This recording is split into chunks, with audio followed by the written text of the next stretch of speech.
Buenas noches, amigos de la Jornada de Oriente. Este es un programa de Las Reporteras. Yo soy Mónica Camacho y esta ocasión se encuentra con nosotros Julián Corona Cabañas, que tiene una amplia trayectoria en el ramo electoral del Estado.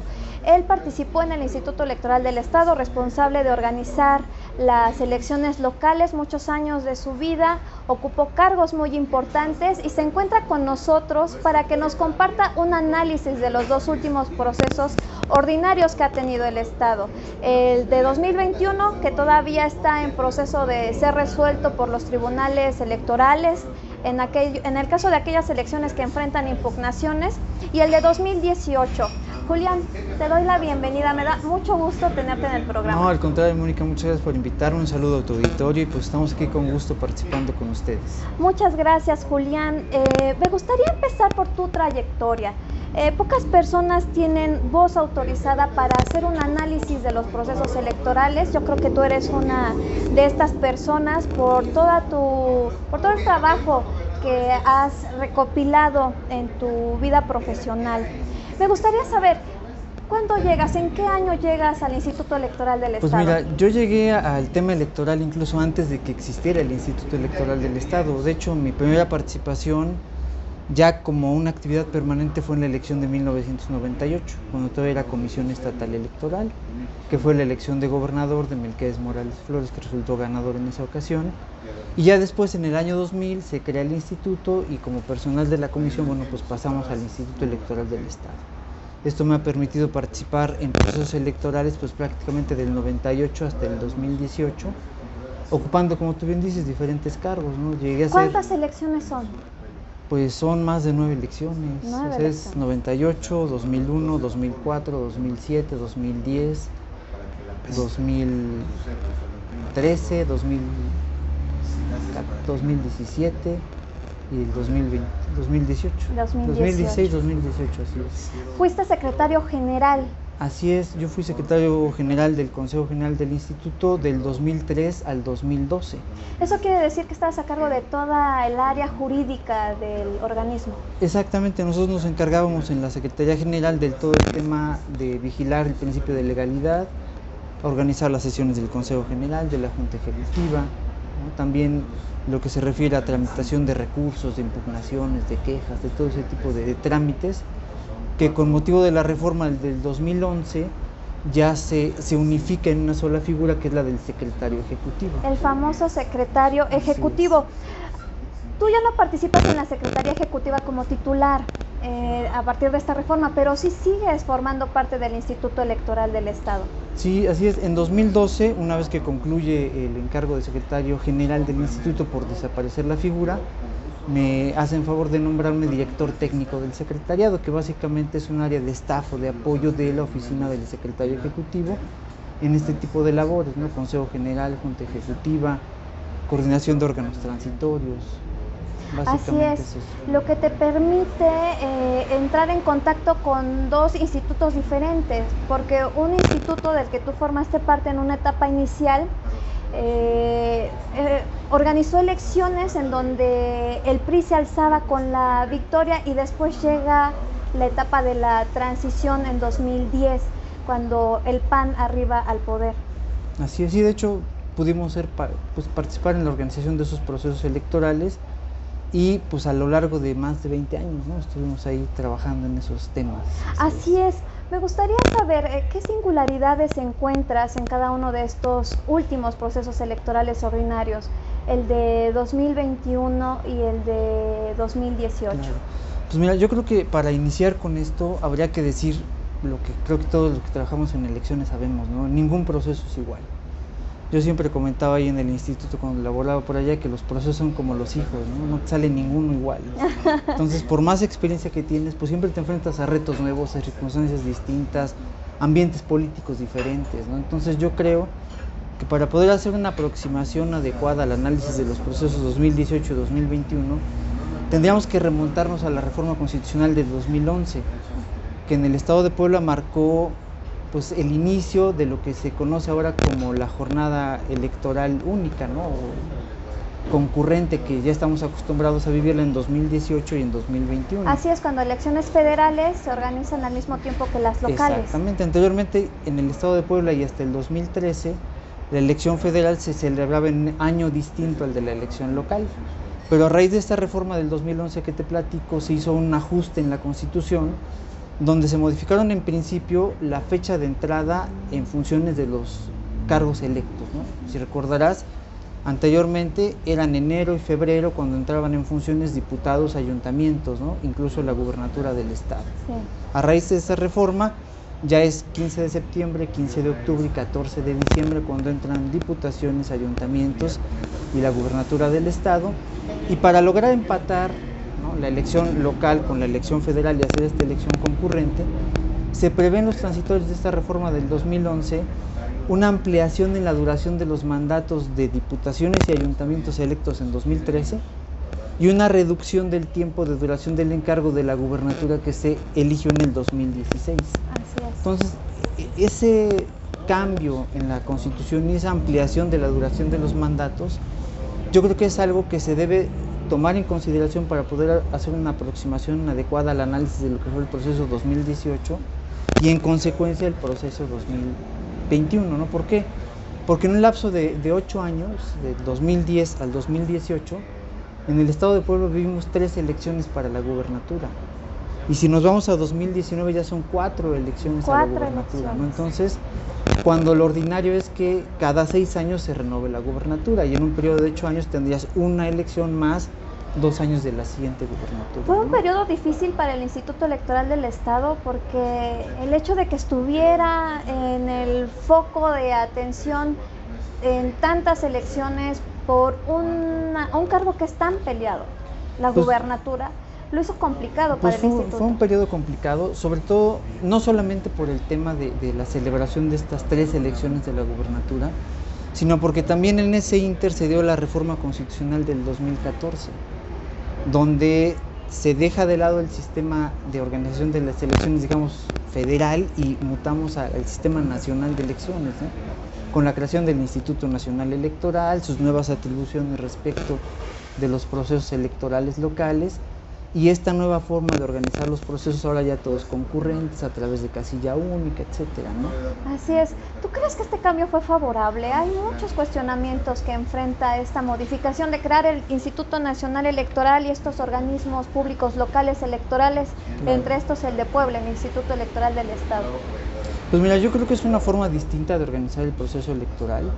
Yo creo que al final lo que sí se logra por parte del Instituto Nacional Electoral es una concentración de atribuciones que parece inacabada, ¿no? ¿Por qué? Porque al final las reglas del proceso electoral federal y las atribuciones que ejerce el Instituto Nacional Electoral en los procesos electorales locales tienen unos tiempos que no necesariamente empatan con los procesos electorales locales, ¿no? Un ejemplo, en el estado de Puebla, el proceso electoral federal inicia en septiembre, ¿no? Ahí arranca formalmente el proceso, inician los trabajos electorales en el ámbito federal, el INE empieza con sus trabajos incluso de capacitación, casi se va previendo toda esa planeación. Y en el estado de Puebla, por ejemplo, la ley dice que el proceso inicia entre el 3 y el 5 de noviembre, ¿no? Entonces, eso genera que el Instituto Nacional Electoral pues, tienda a unificar procedimientos que incluso van en contra de lo que disponen las normas locales, ¿no? Nuestra legislación electoral prevé que las precampañas duran 10 días y que deben concluir 10 días antes del registro de candidatos. Pero normalmente el INE en el 2018 y en el 2021 emite acuerdos de carácter general para todos los OPLES donde los obliga a llevar en ciertas fechas determinadas sus actividades de precampaña, ¿no? Por ejemplo. Claro, por el tema de fiscalización, que es atribución del Incluso la fiscalización y el acceso a medios que se hacen en un solo periodo y es único, ¿no? Pero al final el tema de la fiscalización es un punto importante, ¿no? Porque el INE concentra toda la fiscalización. Me comentabas que traías datos sobre los procesos electorales, tanto 2018 como 2021. Sí, así es. Algunos datos que compartir con ustedes. Yo creo que es importante señalar que actualmente el proceso electoral 2021, como tú bien dices, no ha terminado. Está en la etapa precisamente de recursal. Y de acuerdo a datos publicados en la página del Tribunal Electoral del Estado, En este proceso electoral se presentaron 127 recursos de inconformidad, es decir, recursos en contra de los resultados de las elecciones. Así es. Del ámbito de apelaciones presentadas pudimos identificar 6 apelaciones que están vinculadas con la asignación de diputados de representación proporcional, que están por resolverse también en estos días de acuerdo a una sentencia emitida por el Tribunal Electoral del Poder Judicial de la Federación, del cual ya dio cuenta el periódico La Jornada de Oriente. Así ¿no? es que ya está el tribunal sobre el tiempo los tiempos hacerlo. encima, porque el 15 de septiembre rinden protesta los diputados y todavía no sabemos Así es. quiénes van a rendir protesta, si es que hubiera cambios. Sí, claro, digo, ahí el tema de la impugnación es interesante porque ahí el tribunal tendrá que decidir, creo yo, de acuerdo a las impugnaciones presentadas, respecto de la constitucionalidad de una disposición normativa que tomó el instituto para hacer la asignación, ¿no? Eso será un tema interesante porque al final del análisis del acuerdo del Instituto Electoral y de los recursos que se han presentado, lo que se observa es que el instituto pues aplica la norma tal cual está en el código, ¿no? Sí. Y la queja es, esa norma no es constitucional porque de alguna manera genera una desigualdad, una desproporción en la representación de los partidos al seno de la Cámara, ¿no? Esto es por el tema de la votación con la cual hizo el cálculo el Instituto Electoral del Estado de Lo que estas pasa es que asignaciones. el artículo 320 del Código, 321, establece que la distribución de diputaciones se hará tomando en consideración la votación, las de representación proporcional, y establece un margen de desviación para evitar la sobre o la subrepresentación, que es de 8%. Nadie puede tener 8% más de su votación, o sea, tu porcentaje de integración de la Cámara respecto de tu porcentaje de votación no puede ser mayor al 8%. Entonces, al aplicar la fórmula del Instituto Electoral local, detecta que un partido político está sobre representado en atención a que el número de diputados que tiene es mayor en 8 puntos al número o al porcentaje de votación que tiene. Entonces lo que procede a hacer el instituto es quitarle los diputados necesarios para meterlo en su rango, ¿no? Entonces ahí la ley prevé que cuando tú le quitas a un partido político diputados para regresarlo a ese 8% y que no esté sobre representado, tienes que distribuirlo entre los partidos que restan, ¿no? Pero hay una condición particular en la que establece que en principio tienes que distribuirlos entre los partidos políticos con los que postularon en coalición o en candidatura común. Por eso es que se ceden al PT y PCI. Y a Nueva Alianza incluso. Y a Nueva Alianza, ¿no? también. Porque ellos participaron con el partido político Morena en una coalición o en candidaturas comunes, ¿no? Entonces, ¿Y es correcta esta apreciación de Morena de que con base en una sentencia que emite la Sala Regional Especializada, la Sala Regional Ciudad de México del Tribunal Federal, por el caso de Morelos, que hubo una asignación incorrecta, de acuerdo con esta sentencia de la Sala Regional, ellos prevén que sí van a recuperar estas 2 diputaciones que les retiran? pues es que mira, yo creo que ahí más bien depende de lo que represente porcentualmente el número de diputados que llegue a tener conforme el porcentaje de votación. Un ejemplo muy simple: si yo tengo como partido el 30% de votación y tengo el 39% de integración de la Cámara, estoy excedido de los 8 puntos porcentuales que me permite la ley.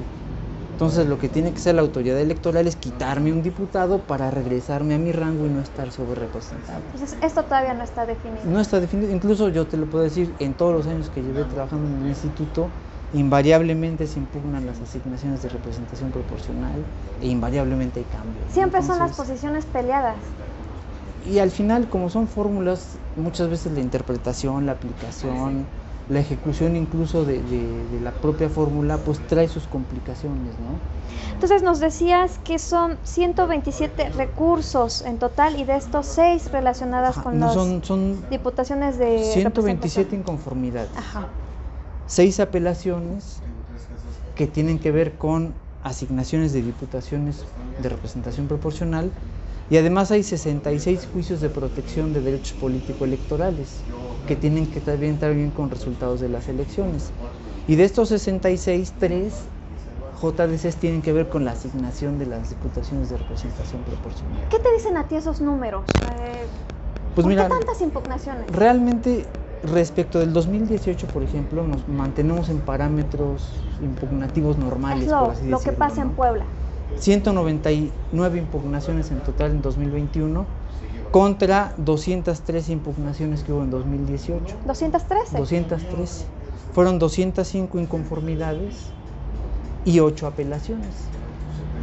Pero es importante señalar, por ejemplo, de las 205 inconformidades, 39 tuvieron que ver con la elección de la gubernatura. Bastantes. Entonces, yo creo que en parámetros impugnativos la tendencia se mantiene, ¿no? Como lo veremos más adelante cuando hablemos de la participación ciudadana. Sin duda, pues esto habla más de pues ya de lo común que es para la gente acudir a las instancias de justicia, pedir que se revisen los actos de las autoridades administrativas electorales, ¿no? ¿Tú crees que es eso o no va más a la confianza que genera el Instituto Electoral del Estado? Que no ha podido lograr la confianza de los partidos para decir, bueno, un partido político que llegue al instituto a impugnar, diga, no, pues realmente yo no gané la elección, no voy a impugnar. Pues mira, es complicado, digo, la verdad es que al final la propia actividad del Instituto Electoral es una actividad complicada, ¿no? Porque al final es el árbitro de la disputa del poder público, ¿no? Y eso, pues al final conlleva muchos intereses, mucho involucramiento de muchas personas, ¿no? Y eso genera que siempre al haber un ganador pues haya un inconforme, ¿no? Independientemente de la solvencia o no que pueda tener la autoridad electoral. Incluso yo te podría comentar, en toda la historia del instituto, recuerdo que solamente un proceso electoral se ha ido sin impugnación. ¿Y cuál fue ese? Y fue el proceso extraordinario del 2005. ¿Qué elecciones que fue una fueron? sola elección, donde pues al final todo el pues, andamiaje jurídico electoral que se creó para la elección del 2004 se ocupó para la elección del 2005 y no tuvo impugnaciones. La única. Y respecto de lo que se refiere a la organización del proceso, los resultados como siempre son controvertidos, ¿no? Eso no cambia. Pero al final yo creo que sí el instituto a lo largo del tiempo ha logrado ir como que dejando temas que generaban controversia atrás y los ha vuelto rutina, ¿no? Por ejemplo, yo me acuerdo mucho que en el 2001 uno de los principales problemas y cuestionamientos era en torno a la capacitación electoral. Lo que ya no sucedió de nuevo en 2004, ni en 2007, ni en 2010, ¿no? Ya ahora con el nuevo esquema de organización del proceso electoral, pues ya capacitación y ubicación de casillas ya no le toca al Instituto Electoral local, ¿no? ¿Qué era lo que pasaba en el 2001?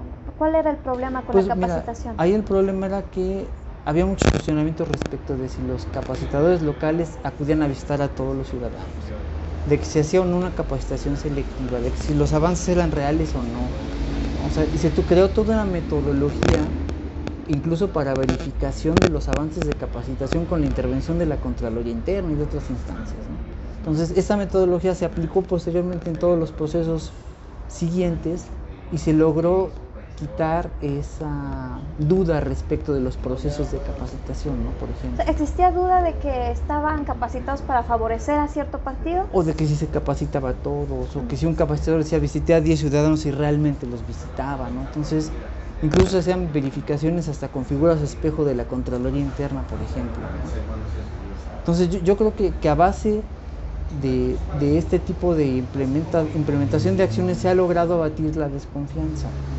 Incluso sí, ahora ya nadie critica ni cuestiona la capacitación, ejemplo, es algo que se da por hecho. Es un tema técnico. Exactamente, ¿no? Se ha convertido en un tema técnico. Incluso yo creo que si nos ponemos a analizar el diseño del órgano electoral, federal y local, o nacional y local en este caso, pues está diseñado para eso, ¿no? Para que haya pesos y contrapesos, existan desconfianzas, haya verificaciones, y al final ya hay figuras que estén pendientes y vigilando de que tanto autoridad electoral como partidos pues hagan el trabajo que deben hacer de acuerdo a lo que marca la legislación electoral, ¿no? Julián, vayamos a la elección de 2018, ahorita hablando de aprendizajes, de cómo evoluciona la organización de los procesos electorales. ¿Tú cuál crees que haya sido el aprendizaje? Como señalas muy bien, la elección de la gubernatura fue la que acaparó la atención no solamente de la discusión local, sino también se volvió una discusión nacional. ¿Qué pasó en la elección de gobernador de 2018 tan cuestionada? ¿Cuál es la lección que queda? Mira, yo creo que al final la lección que nos puede quedar de esto es que siempre el organismo electoral debe estar preparado ante cualquier eventualidad y tratar de hacer las cosas pues a ojos de todas las personas involucradas en la organización del proceso, ¿no? Para evitar precisamente dudas y cuestionamientos. O sea, creo que al final el resultado de la elección 2018, en particular el tema de la gubernatura, pues ya fue determinado en una sentencia por un tribunal, ¿no? Ya las consecuencias de esa elección ya fueron, digamos, sentenciadas incluso por la autoridad jurisdiccional competente, y yo creo que eso ahí quedó, ¿no? Pero al final, dentro de las rutinas administrativas, creo que hay mucho por hacer al interior del organismo, ¿no? Entonces me parece que ahora ya el OPLE en el 2021 ya tomó previsiones respecto de bodega central, ¿no? ¿Qué fue el principal cuestionamiento? ¿Qué pasó con la bodega central, donde fueron a parar todos los votos, los paquetes, todo el material que se utilizó en la elección de 2018? Digamos que esos son uno de los aprendizajes, que yo creo que el instituto ya ha vuelto rutina, ¿no? Y ya veo que hay acuerdo respecto de ese tipo de cuestiones, cuando en 2018 incluso el reglamento de elecciones no lo preveía, ¿no? Justamente sobre eso te quería preguntar, ¿qué fue lo que pasó? ¿Por qué no se tuvo ese cuidado en la bodega central? Nunca se había puesto atención en ese tema, porque recuerdo que Morena sí había argumentado que había protocolos del Instituto Nacional Electoral de cómo tratar sus bodegas, pero en el Instituto Electoral del Estado, ¿qué pasó? Sí, es que lo que pasa es que el reglamento de elecciones prevé el habituallamiento y funcionamiento de las bodegas de los órganos desconcentrados, que tienen características distintas, porque en los órganos desconcentrados llegan directamente los paquetes de la casilla al órgano desconcentrado, se resguardan hasta el cómputo, en el proceso de cómputo se sacan los paquetes, se abren, se extrae el acta original, todo el procedimiento. Estamos hablando de los consejos distritales. Consejos distritales o consejos municipales, y en el caso del INE de los consejos distritales, ¿no? Pero no había una disposición específica para la bodega central, y ahí pues las áreas encargadas de la operación de la bodega pues la operaron conforme se había hecho en procesos electorales anteriores, ¿no? Yo creo que una de las lecciones que el instituto aprendió, y creo que aprendió bien, pues fue el retomar esos lineamientos para la bodega central y evitar pues cualquier tipo de señalamiento al respecto, ¿no? Aunque ya el material que llega a esa bodega es distinto al que llega a esas bodegas de órganos transitorios, ¿no? Por decirlo así. Yo creo que ese es uno. Otro que también es importante resaltar es que al final, aunque ya tuvimos en Puebla en el 2016 un proceso electoral donde el INE intervino con sus nuevas atribuciones de la reforma 2014, pues fue una elección de gobernador, una elección donde únicamente hubo un solo cargo a elegir, donde solo se instalaron consejos distritales, donde no hubo consejos municipales, donde se recibieron muy pocas, ¿no?, solicitudes de registro de candidatos.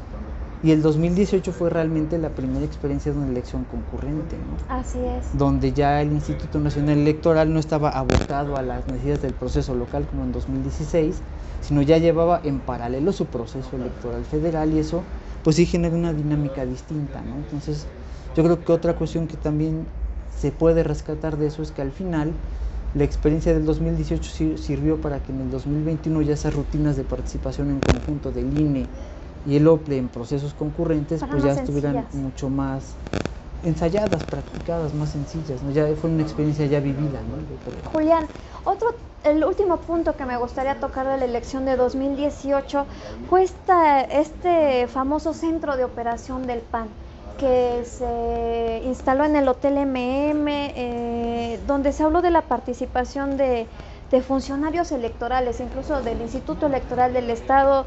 Se habló de la participación de un consejero en particular. Bueno, no es un secreto, se ha dicho en varias columnas, en varias notas informativas, se dijo que en este centro de operación estuvo presente el ex consejero Federico González Magaña. Ustedes desde el instituto, tú estabas en el Instituto Electoral del Estado, ¿cómo reciben toda esta información que se empieza a generar a partir de que un grupo de liderazgos, de militantes y simpatizantes de Morena irrumpen en este hotel y descubren este centro de operación con la participación de funcionarios del Poder Judicial, ¿no? Incluso un magistrado, Israel Mancilla, que fue encontrado en este lugar? ¿Cómo recibió el instituto todos estos datos que se empezaron a difundir después de la elección del 1 de julio? Claro, mira, yo creo que igual que comentábamos respecto del resultado de la elección de la gubernatura, ya también incluso ese tema fue pues analizado, revisado por las autoridades de Procuración de Justicia, la Fiscalía General del Estado, etcétera, ¿no? Y ese tema, pues al final en las carpetas de investigación y en todo lo que se pudo haber, ¿no?, hecho en esos asuntos, pues está lo que sucedió ahí narrado incluso por los actores que participaron en eso, ¿no? Así es, sí, Nosotros muchos como videos instituto, difundidos. en lo particular tu servidor, pues no tuve acceso a esas carpetas, ni sé qué se dijo, ni realmente cómo en los papeles oficiales se llevó a cabo la dinámica de la narrativa de lo que sucedió en ese lugar, ¿no? Yo, al igual que tú y todas las personas del Estado, pues me enteré a través de los medios de comunicación. Obviamente, en el ámbito institucional, lo que nosotros buscamos hacer un día antes del cómputo, pues es tratar de salvaguardar en nuestros órganos transitorios, pues la calma para los funcionarios electorales, buscar que en lo posible se llevaran a cabo de manera regular los cómputos, como sucedió. Y pues al final fue algo que también nos sorprendió, bueno, te lo digo desde mi perspectiva personal, porque en el ámbito institucional sí no tuve contacto con información relativa a ese tema, ¿no?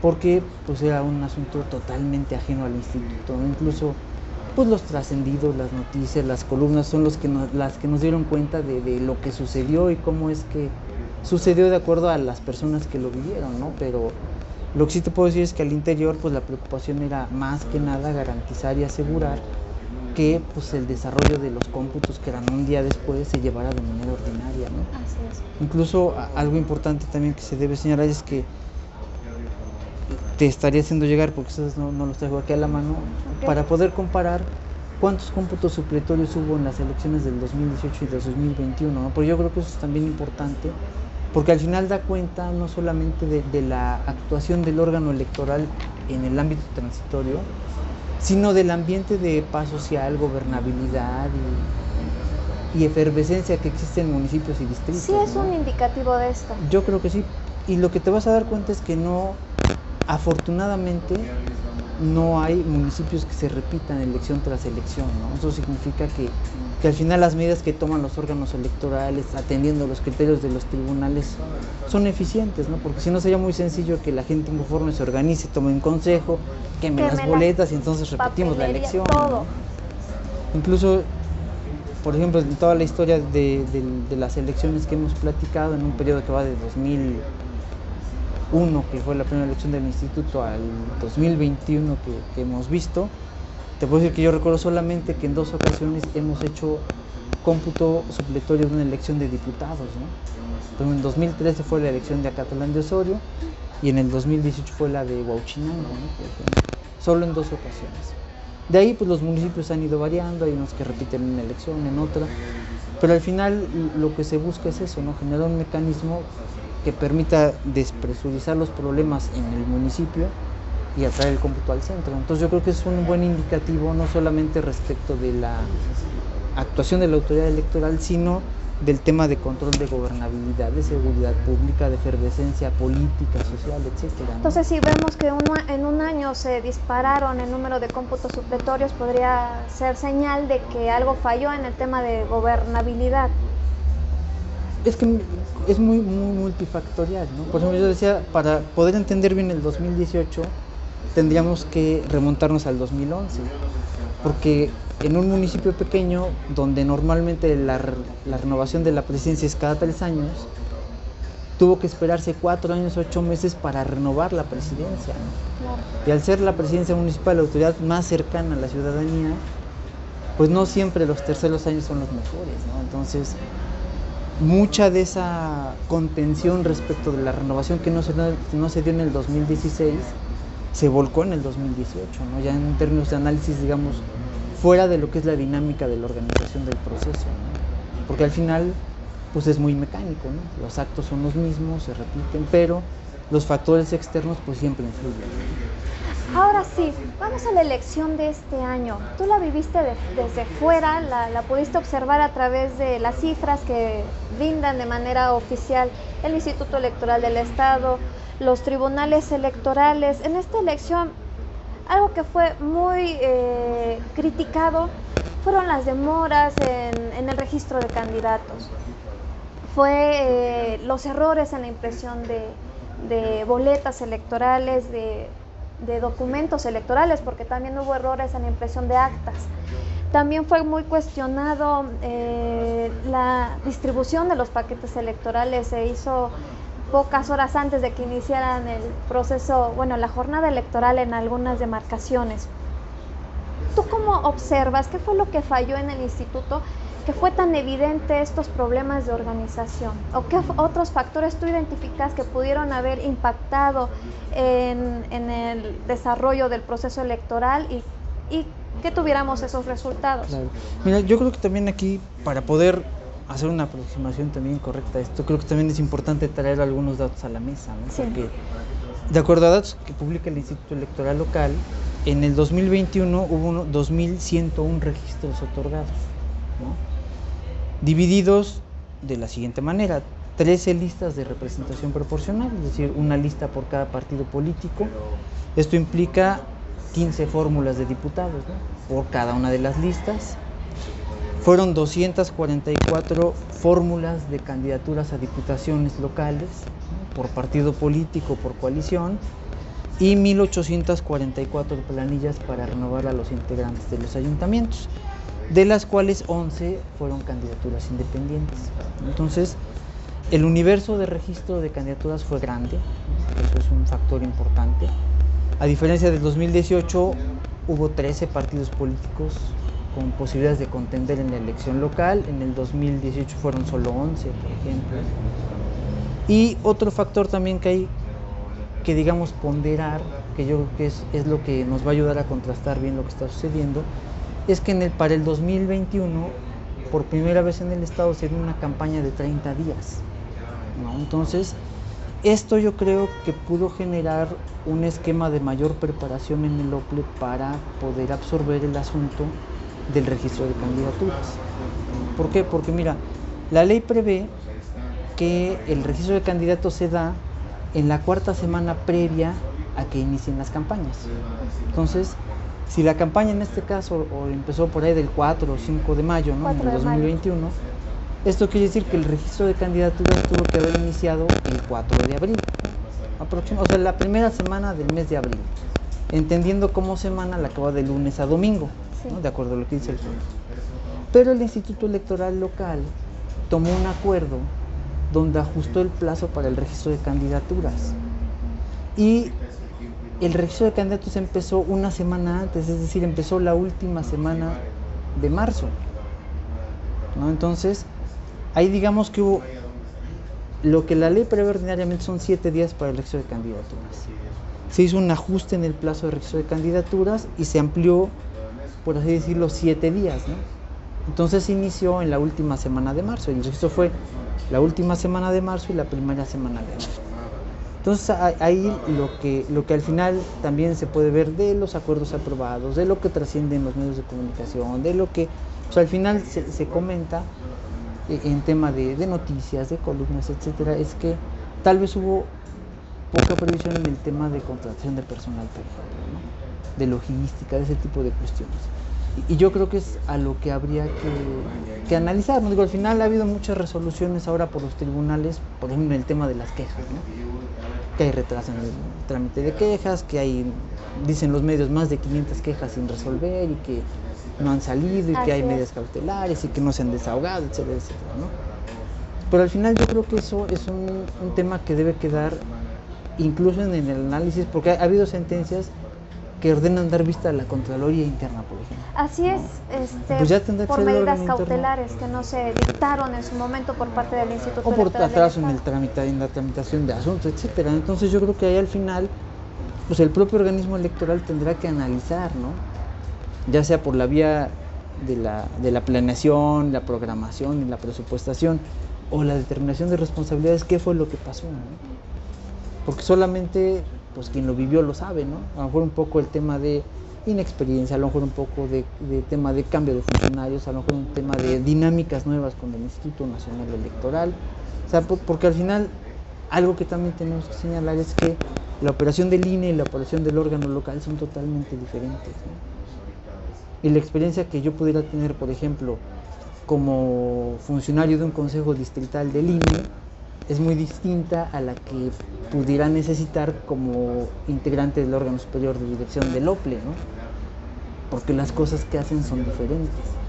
Entonces yo creo que ahí más bien habría que hacer ese análisis un poco al interior, y sería muy importante que el instituto, una vez hecho ese análisis, pues lo socialice y lo comparta, ¿no? Para que también nosotros podamos entender desde afuera qué fue lo que pasó realmente. ¿Qué fue lo que pasó? Porque hasta el momento, de acuerdo con lo que han comentado, bueno, la Jornada de Oriente tuvo acceso a un acta de una sesión de una comisión del Instituto Electoral del Estado, donde pareciera que toda la responsabilidad está recayendo sobre el secretario ejecutivo, César Huerta. Incluso los consejeros hablaron de iniciar procedimientos en la Contraloría para deslindar responsabilidades ante esta situación, que ellos aseguraban que hubo un descontrol en el registro de candidaturas y que, según la versión de una funcionaria, fue César Huerta el que estuvo haciendo estos cambios.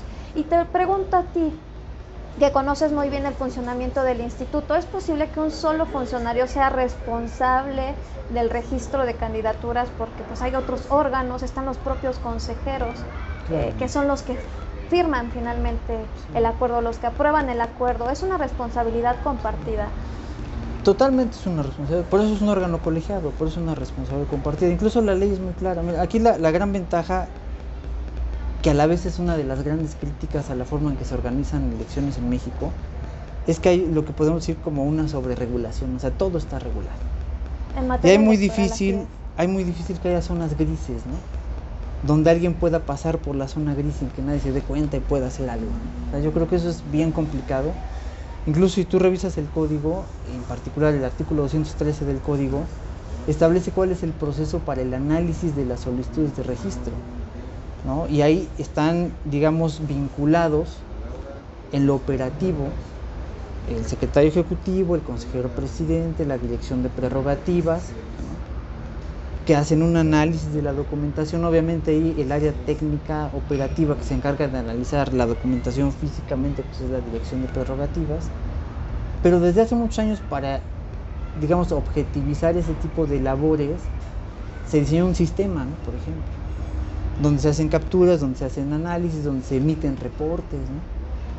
Y yo recuerdo desde que estaba en el instituto, y me imagino que sigue siendo de esa manera, siempre los expedientes están a disposición de quien quiera consultarlos, ¿no? Entonces, o sea, yo creo que ahí, si hay alguna omisión, si hay algún señalamiento, si hay alguna puntualización respecto de que alguien hizo mal su labor, pues sí será el órgano de control que tendrá que determinar si hubo o no una equivocación, si hubo un error, si hubo dolo, si no lo hubo. O sea, al final yo creo que eso es una gran ventaja, ¿no? Que a nosotros como ciudadanos nos podría dar esa tranquilidad, ¿no? Porque el diseño eso es lo que permite. O sea, que una sola persona no se encargue de las cosas, ¿no? Sino que sea una responsabilidad compartida y siempre a la luz o bajo la vigilancia de los partidos políticos. Hubo algunos consejeros en esta sesión que te comento que decían, no sé, nos encontrábamos a 3 semanas, me parece, que esta acta de la que te comento, nos encontramos a 3 semanas de la elección, donde ya externaban su preocupación porque no habían hecho una revisión para la impresión de material electoral. Y los consejeros señalaban que pues estaban teniendo conocimiento de cómo se estaba haciendo el proceso de registro de candidatos hasta ese momento, 3 semanas antes de la elección, y se sorprendían por el hecho de que una sola persona, el secretario ejecutivo, concentrara todas las tareas, a decir de la directora una de las directoras del instituto. Y yo así lo interpreté, se pretendieron deslindar diciendo, es que nosotros pensábamos que la directora era la responsable y pues como confiamos en la directora, pues aprobamos el acuerdo. ¿Eso es válido? Pues mira, deslindarse de esa responsabilidad de esa manera. Yo creo que al final, como te digo, o sea, el proceso dura 8 meses, ¿no? Y las etapas iniciales del proceso sirven precisamente para aprobar todos esos acuerdos, manuales, procedimientos que te van a permitir que cuando la actividad incremente a un grado tal que sea imposible llevar un seguimiento minuto a minuto, tengas la tranquilidad de que en el manual dice cómo se tiene que hacer paso a paso y puedas verificarlo, ¿no? Entonces, por ejemplo, el órgano electoral, el Consejo General, aprueba siempre un manual para el registro de candidatos. Y en ese manual está contemplado un sistema y está contemplada cómo es la operación del proceso del registro de candidaturas, ¿no? Obviamente, de acuerdo a la experiencia, pues un consejero no está pegado en la dirección checando los papeles, ¿no? Sino no opera de esa manera, pero sí existe todo un entramado de procedimientos y de posibilidades de revisión, y yo creo que sí se conoce el procedimiento, ¿no? O sea, es muy complicado decir yo no sé cómo es el procedimiento si lo aprobé, ¿no? Sí, porque al final ellos lo aprobaron. Y incluso con este nuevo esquema de la legislación electoral, el reglamento de elecciones, etcétera, incluso hay un artículo del reglamento de elecciones que involucra ya de manera más directa a los consejeros electorales en el tema operativo del organismo electoral, ¿no?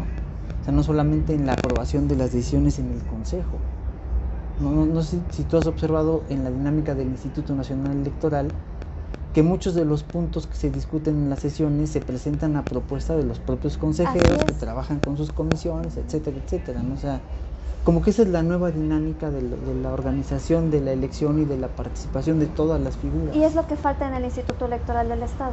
Pues yo creo que no es que falte en el Instituto Electoral local, sino que la dinámica de los OPLES locales es distinta a la del INE.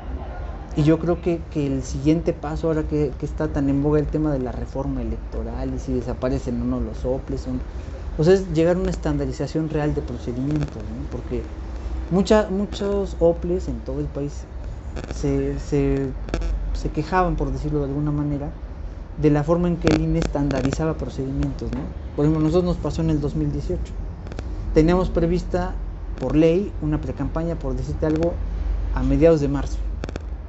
Pero por temas de reglamento de elecciones y acuerdos del INE tuvo que hacerse en febrero.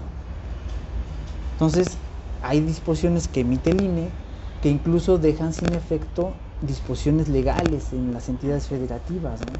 Entonces yo creo que este tipo de experiencias nos debe servir como para analizar de manera, a lo mejor con más información y con otro ojo más crítico, las propuestas de reforma que han circulado, que se han presentado, que se han comentado, ¿no? Porque yo creo que sí falta como que un paso adicional para poder terminar bien esa reforma que inició en el 2014.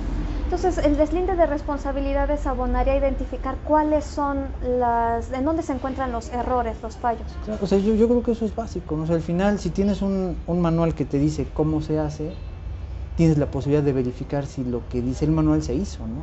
Y si quien tenía que intervenir tuvo la intervención que debería haber tenido, y si no la hubo, pues entonces ahí se verá, ¿no?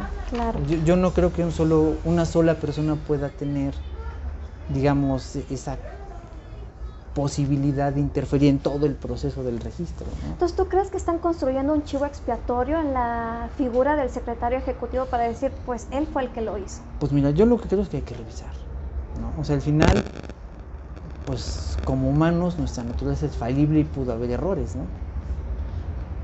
Eso pues obviamente es entendible y habrá que asumir la consecuencia legal si es que se acredita el error. Porque incluso hay notas que hablan hasta de actuaciones ya más dolosas y cuestiones ahí más complicadas, ¿no? ¿Sobre cuáles?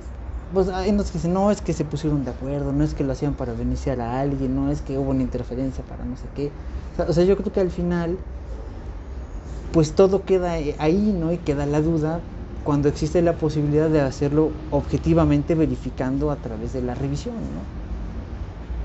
Yo creo que eso es lo importante, a lo mejor no tanto la construcción de un chivo expiatorio, sino la necesidad de aclarar qué pasó, ¿no? Claro. Yo creo que es eso. Julián, ¿algo más que desees agregar? No, pues únicamente agradecerte. Yo creo que en este tema de las elecciones, como te digo, pues no hay nada escrito ni final. Viene en puertas una reforma muy interesante. Antes de eso habrá que esperar cómo se resuelve en tribunales la elección, ¿no? Ya hay 2 elecciones extraordinarias en puerta, ¿no? Teotlalco y San José Miahuatlán, por cuestiones también extraordinarias que solamente habían pasado una vez en procesos electorales anteriores, ¿no? Que no dejaron instalar las casillas y no hubo jornada, ¿no? Eso nos pasó alguna vez. Yo creo que seguramente habrá más elecciones extraordinarias que estarán por definirse en tribunales y habrá que ver cómo es el comportamiento del OPLE a raíz de la, digamos, rutinización de la experiencia del 2021 para la extraordinaria del 2022, ¿no? Cómo viene el tema de juntas auxiliares, que también hay temas importantes ahí, se van a renovar entre enero y febrero del año que viene. Entonces yo creo que hay mucho tema todavía por el cual vamos a estar inmersos en estos asuntos y pues reiterarme a tus órdenes, agradecer tu invitación, como siempre un saludo a tu auditorio y estamos pendientes para cualquier otra cosa.